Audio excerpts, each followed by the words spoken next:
Yes.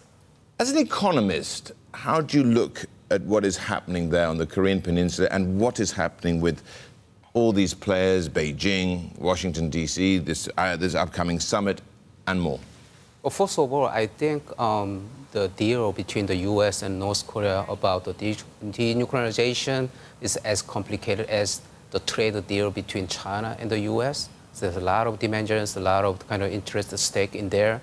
So I do not believe it's just go very easily. There should be some back and forth at all. But basically, I think that this is very, very important for the South Korean economy, given that the North Korea risk has been there for a long time, one of the reasons for the Korea discount.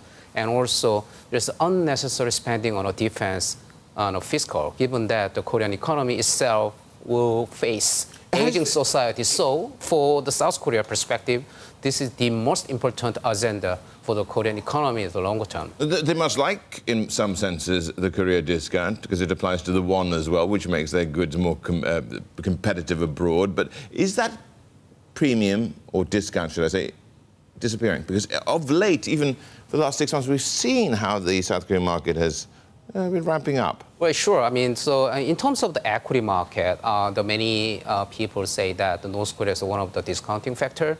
But our equity research team see maybe the corporate governance is a bigger issue for the equity valuation than the North Korea. But I would say that in terms of the FX and the credit space, North Korea definitely is an important kind of a discounting factor for the Korea won.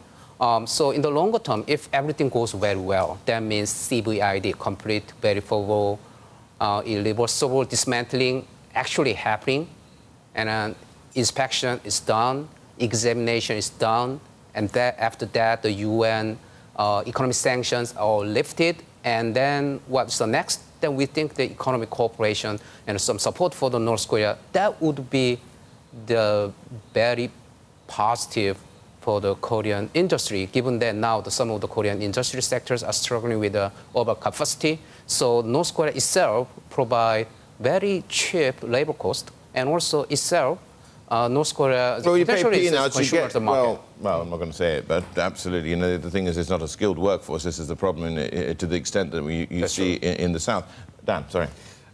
Yeah, I mean, to take the other side of that, you know, this summit is sort of hanging in the balance now. The world is watching, you know, every statement from Trump, every statement from KCNA. What happens if they do call this thing off? How bad could it get?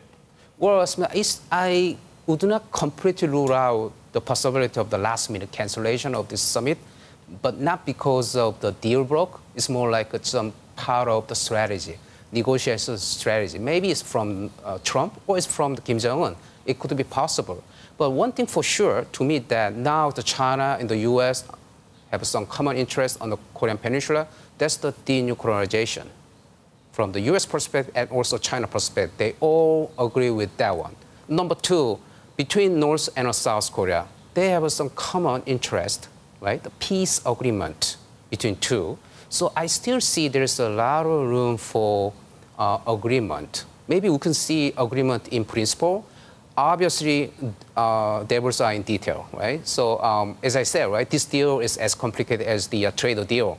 So, but I'm cautiously optimistic about this summit simply because why Donald Trump agreed to meet the Kim Jong-un? That suggests to me that reasonable assumption is many part of the details are already being made.